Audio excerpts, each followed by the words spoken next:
আজকে আমরা একটা ইম্পর্টেন্ট টপিক আলোচনা করব, সেটা হচ্ছে বোরের পরমাণু মডেল। আগের দিনের ক্লাসে আমরা রাদারফোর্ডের পরমাণু মডেল সম্পর্কে জেনেছিলাম, রাদারফোর্ডের পরমাণু মডেলের ত্রুটি সম্পর্কেও জেনেছিলাম।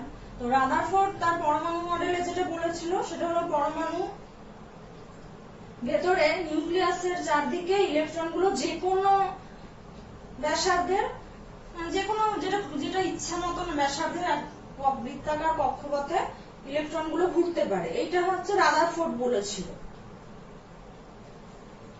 তো কিন্তু যখন ম্যাক্সওয়েলের তড়িৎচুম্বকীয় তত্ত্ব আসলো, তখন সেই ম্যাক্সওয়েলের তড়িৎচুম্বকীয় তত্ত্ব অনুযায়ী কিন্তু রাদারফোর্ডের পরমাণু মডেলকে ব্যাখ্যা করা গেল না, কারণ ম্যাক্সওয়েলের তড়িৎচুম্বকীয় তত্ত্ব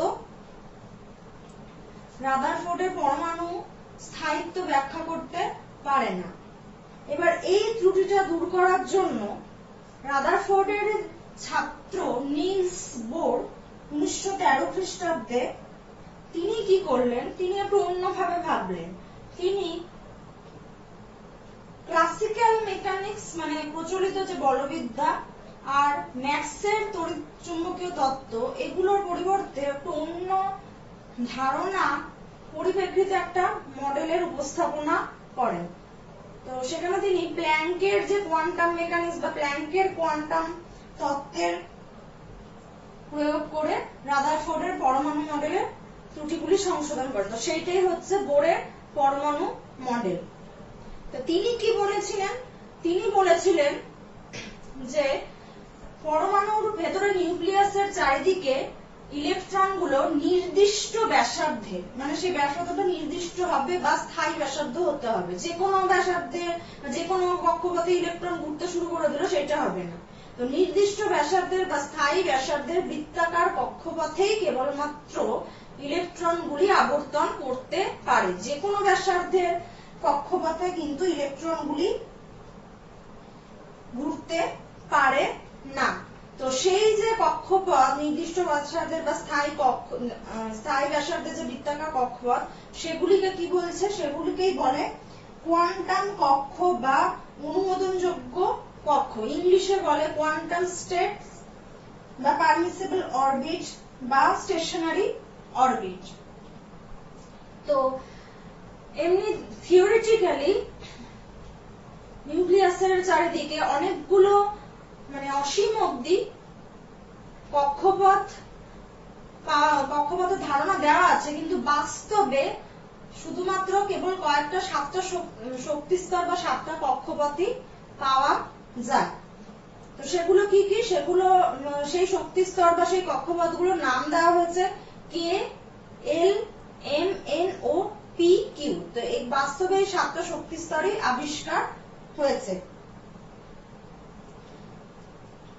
তো এই যে মডেলের যে এই যে স্বীকার্যতা, সেটা কিন্তু প্রচলিত যে বলবিদ্যা, যেটাকে আমরা ক্লাসিক্যাল মেকানিক্স বলি, সেই ক্লাসিক্যাল মেকানিক্সের যে সূত্র সেগুলোর সঙ্গে কিন্তু যায় না, মানে সেটা সেই সূত্রগুলির বিরোধিতা করে।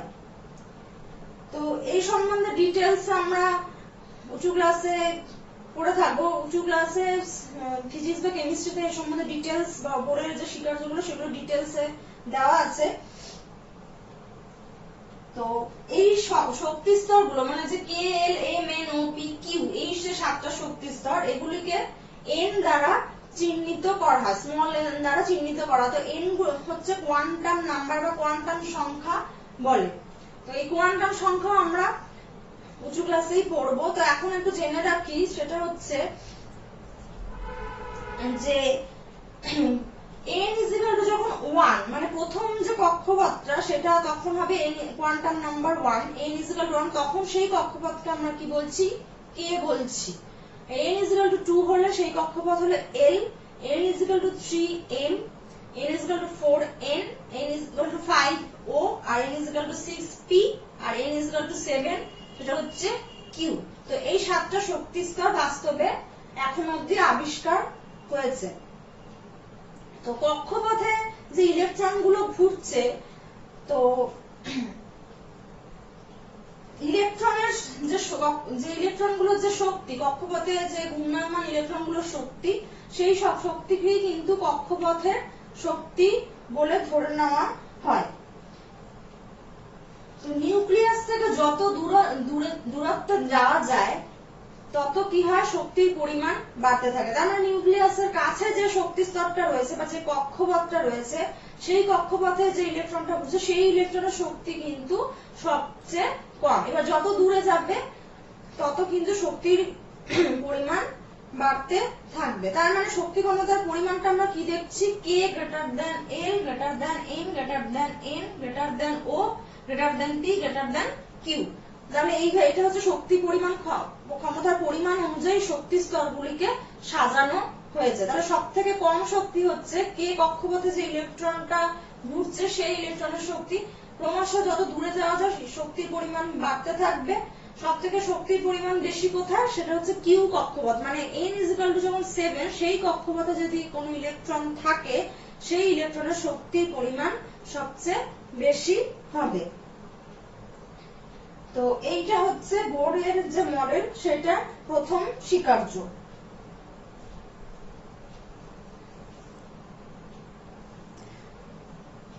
তো ছবিতে আমরা দেখতেই পাচ্ছি সেটা যে কেন্দ্রে একদম যেটা পজিটিভ চার্জ যুক্ত নিউক্লিয়াস রয়েছে। তো নিউক্লিয়াসের চারদিকে নির্দিষ্ট ব্যাসার্ধের, এই কথাটা অবশ্যই উল্লেখ করতে হবে কারণ এটাই এই মডেলের কিন্তু একটা ইম্পর্টেন্ট স্বীকার্য, নির্দিষ্ট ব্যাসার্ধের বা স্থায়ী ব্যাসার্ধের বৃত্তাকার কক্ষপথ, যেগুলো আমরা দেখতেই পাচ্ছি ছবিতে যে K L M N O P Q, এই 7টা কক্ষপথ দেখানো আছে। তো এই কক্ষপথ গুলিতেই কিন্তু ইলেকট্রনগুলি আবর্তন করতে পারবে। যে কোনো ব্যাসার্ধের যে কোনো কিছু নিজের ইচ্ছা মতন ব্যাসার্ধ নিয়ে নিলাম, সেই ব্যাসার্ধে ইলেকট্রনগুলো ঘুরতে শুরু করে, সেইটা কিন্তু এখানে হবে না, যেটা রাদারফোর্ড পরমাণু মডেলে বলা হয়েছিল। তো সেইটা কিন্তু রাদারফোর্ডের পরমাণু মডেল এর স্থায়িত্ব, পরমাণু মডেলে যেটা বলা হয়েছিল সেটা সেই অনুযায়ী কিন্তু মডেলে পরমাণুর স্থায়িত্ব ব্যাখ্যা করা গেল না। এবার আসি দ্বিতীয় স্বীকার্য অনুযায়ী বোর যেটা বলেছিল, যতক্ষণ পর্যন্ত সুস্থিত বৃত্তাকার কক্ষপথে একটা ইলেকট্রন ঘুরতে থাকে ততক্ষণ অবধি সেই ইলেকট্রনটি কোনো প্রকারের শক্তি শোষণও করে না বা কোনো প্রকার শক্তি বিকিরণও করে না। অর্থাৎ সুস্থিত কক্ষপথে ঘূর্ণায়মান ইলেকট্রনগুলি শক্তি সর্বদাই স্থির থাকে, মানে কোন রকম শক্তি শোষণ বা বিকিরণ কিন্তু হচ্ছে না। ছবিতে আমরা দেখতেই পাচ্ছি যে এটা একটা পরমাণু নিউক্লিয়াস, যেখানে নিউক্লিয়াসের চারিদিকে n=1 যেটা মানে প্রথম যে কক্ষপথ, সেখানে একটা ইলেকট্রন ঘুরছে। যখন ইলেকট্রনটা n=1 এই কক্ষপথেই ঘুরছে ততক্ষণ অবধি কিন্তু ইলেকট্রনের শক্তি সেই কক্ষপথে থাকাকালীন একই থাকবে। ঘোরার সময় কিন্তু সেই ইলেকট্রনটি কোন রকম শক্তি শোষণ বা বিকিরণ করবে না, এইটা হচ্ছে বোর বলেছিল। কিন্তু কেন শক্তি শোষণ বা বিকিরণ করবে না, কেন ইলেকট্রন যখন ঘুরছে সেই সময় শক্তিটা একই কক্ষপথে যখন ইলেকট্রনটা ঘুরছে সেই সময় শক্তিটা ইলেকট্রনের স্থির থাকছে, সেই সম্পর্কে কিন্তু বোর কোনো ব্যাখ্যা দিতে পারেনি। বোর খালি এই কথাটা বলেছিল। তো এই ব্যাখ্যাটা যেহেতু দিতে পারেনি, এটা হচ্ছে বোরের পরমাণু মডেলের একটা ত্রুটি। তো বোরের পরমাণু মডেলের ত্রুটি এখানে নেই, ডিটেলসে পরে আরো ভালোভাবে জানতে পারবে। তো এই যে স্বীকার্যতা, এটার সাহায্যে কিন্তু এই পরমাণু মডেল অনুযায়ী পরমাণু স্থায়িত্বের ব্যাখ্যাটা পাওয়া গেল। কারণ রাদারফোর্ডের পরমাণু মডেলে রাদারফোর্ড কিন্তু ইলেকট্রনের শক্তি নিয়ে কিছুই বলেনি, কারণ রাদারফোর্ডের পরমাণু মডেল যেহেতু ক্লাসিক্যাল মেকানিক্স বা প্রচলিত বলবিদ্যার উপরই প্রতিষ্ঠিত, তো তখন সেখানে ম্যাক্সওয়েলের তড়িৎচুম্বকীয় তত্ত্ব আসলো। কারণ ম্যাক্সওয়েল বলেছিল যে চার্জ পার্টিকেল যখন ঘুরতে থাকে তখন সে ক্রমশ শক্তি বিকিরিত বা অনবরত শক্তি বিকিরিত করতে থাকে। তাহলে সেই অনুযায়ী কি হচ্ছে, তখন ইলেকট্রনটা নিউক্লিয়াসের উপর সেকেন্ডের মধ্যেই পড়ে যাবে। তার মানে কি, সেই অনুযায়ী পরমাণু স্থায়িত্ব ব্যাখ্যা করা গেল না। কিন্তু বোরের পরমাণু মডেল যেহেতু প্ল্যাঙ্কের কোয়ান্টাম মেকানিক্স বা প্ল্যাঙ্কের কোয়ান্টাম তত্ত্ব যেটা সেটার উপর প্রতিষ্ঠিত। কারণ বোরের পরমাণু মডেল কিন্তু ম্যাক্সওয়েলের তড়িৎচুম্বকীয় তত্ত্ব বা ক্লাসিক্যাল মেকানিক্স এগুলো বিরোধিতা করছে। তো তিনি পরমাণু স্থায়িত্ব ব্যাখ্যা করার জন্য এই কথাটা বলেছিলেন যে যখন সে সুস্থিত কক্ষপথে ইলেকট্রনটা ঘুরছে সেই সময় ইলেকট্রনের শক্তি কিন্তু স্থির থাকছে, সেই সময় কিন্তু ইলেকট্রন কোনো শক্তি শোষণ বা বিকিরণ করছে না।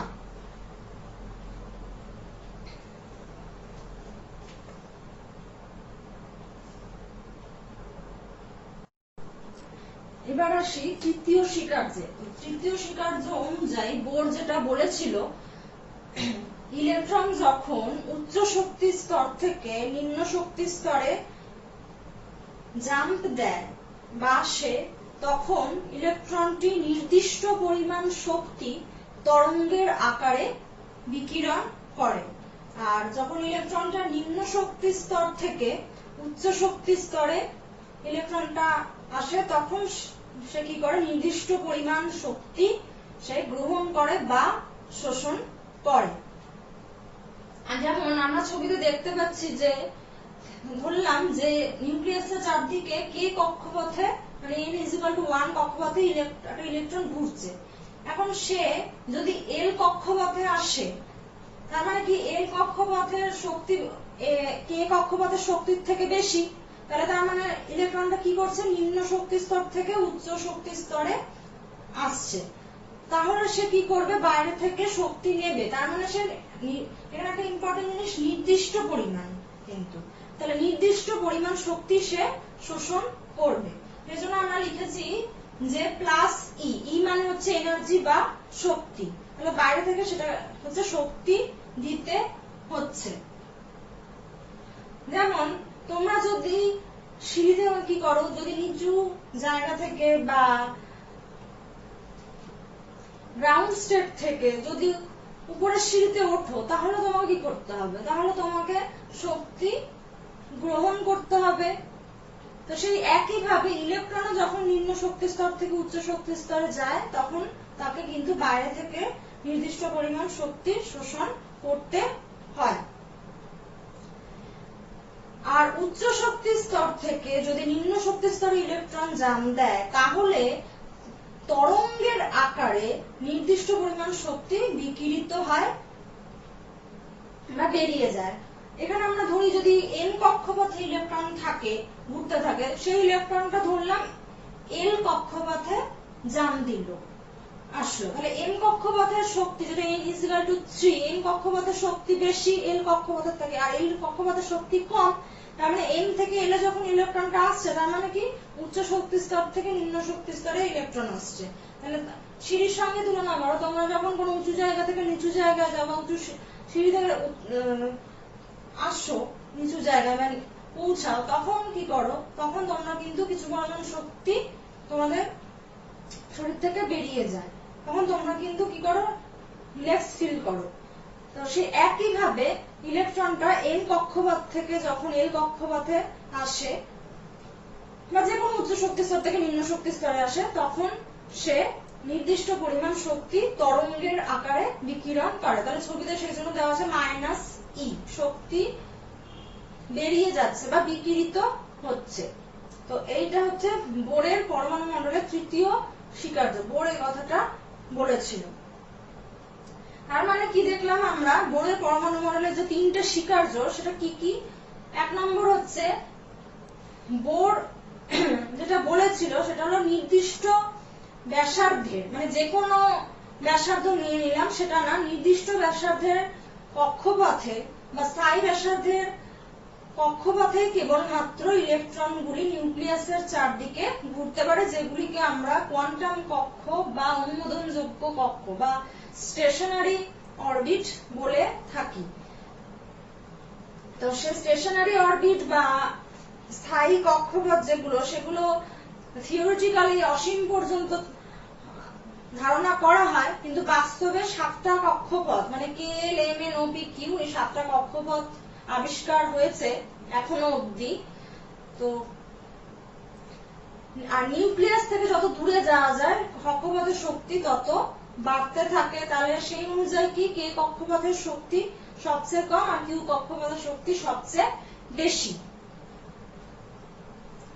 আর n is equal to 1 মানে কে কক্ষপথ, এল কক্ষপথ, M N O P Q এই কক্ষপথগুলিকে n is equal to 1, n is equal to 2, n is equal to 3, 4, 5, 6, 7 এই অনুযায়ী চিহ্নিত করা হয়। মানে n is equal to 1 মানে প্রথম কক্ষপথ যেটা সেইটাকে আমরা কি বলবো কে কক্ষপথ বলবো। তাহলে n হচ্ছে এখানে মুখ্য কোয়ান্টাম সংখ্যা। তো এগুলো মুখ্য কোয়ান্টাম সংখ্যা কাকে বলে এগুলো তোমরা হায়ার ক্লাসে পড়বে, এখন সেটা তোমাদের সিলেবাসে নেই। তাই এবার হচ্ছে দ্বিতীয় স্বীকার্য যেটা বলেছে সেটা হচ্ছে যখন ইলেকট্রনটা সুস্থিত কক্ষপথে নির্দিষ্ট কক্ষপথে আবর্তন করছে তখন ইলেকট্রনের শক্তি একই থাকে বা স্থির থাকে। সেই সময় কিন্তু সুস্থিত কক্ষপথে ঘূর্ণায়মান ইলেকট্রনের শক্তি কিন্তু তখন সেটা শোষিত বা বিকিরিত হয় না। তাহলে সেটা কখন হয় সেইটা আমরা জানতে পারি তৃতীয় স্বীকার্য থেকে। যখন ইলেকট্রনটা কক্ষপথ উচ্চ শক্তি স্তর থেকে নিম্ন শক্তি স্তরে জাম্প দেয় বা নিম্ন শক্তি স্তর থেকে উচ্চ শক্তি স্তরে আসে তখনই শুধুমাত্র শক্তির নির্দিষ্ট পরিমাণ শক্তি বিকিরণ বা শোষণ হয়। উচ্চ শক্তি স্তর থেকে নিম্ন শক্তি স্তরে আসলে নির্দিষ্ট পরিমাণ শক্তি বিকিরণ হয় তরঙ্গের আকারে, আর যখন নিম্ন শক্তি স্তর থেকে উচ্চ শক্তি স্তরে ইলেকট্রনটা যায় তখন নির্দিষ্ট পরিমাণ শক্তির শোষণ হয়। আরেকটা জিনিস এখানে মনে রাখতে হবে যে সুস্থিত যে কক্ষপথগুলো আছে যার মানে K L M N O P Q এই যে কক্ষপথগুলো এগুলোর মাঝখানে কিন্তু ইলেকট্রন কোনোভাবেই থাকতে পারে না। এখানে যে ঘটনাটাকে সেটা আমরা মই বরাবর ওঠানামার সাথে তুলনা করতে পারি। মই বেয়ে যখন ওঠানামা করা হয় তখন দুটো ধাপের মাঝামাঝি জায়গায় কিন্তু পা রাখা যায় না, যে কোনো যে ধাপগুলো রয়েছে সেই ধাপেই কিন্তু পা রাখতে হয়। ঠিক সেরকম ভাবে যে স্থায়ী কক্ষপথগুলো রয়েছে সেই কক্ষপথেই কিন্তু ইলেকট্রন থাকতে পারবে। ইলেকট্রনের মানে কক্ষপথের কোন মধ্যবর্তী জায়গায় কিন্তু ইলেকট্রনের থাকা সম্ভব না। তো এগুলোই হচ্ছে বোরের পরমাণু মডেলের স্বীকার্য।